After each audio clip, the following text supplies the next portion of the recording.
Դիմում եմ սփյուռքահայ հայության այն հատվածին, ովքեր որ ունեն խոսքի այն կշիռը, արժեքը, որ որոշակի հատվածներում գոնե հնարավոր է տեղ հասցնել եւ իրենց հեղինակությունը կարող են օգտագործել բացելու նաեւ շատ միջազգային հանրության տեսակետից շատ կենտրոնների աչքերը այս այլանդակությունների վրա։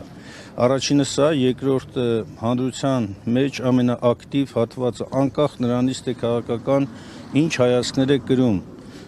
նրանք բոլորը պետք է այսօր համընդհանուր պայքար տանեն այս իշխանությունների դեմ, այս այլանդակություններին վերջ տալու համար։ Եվ վերջապես երրորդ կարևոր ռեսուրսը իմ քորին համոզմամբ դա բոլոր այն հնարավոր մեթոդներն են, միջոցներն են, որոնք օրենքի շրջանակներում թույլ կտան պայքարելու այս այլանդակության դեմ։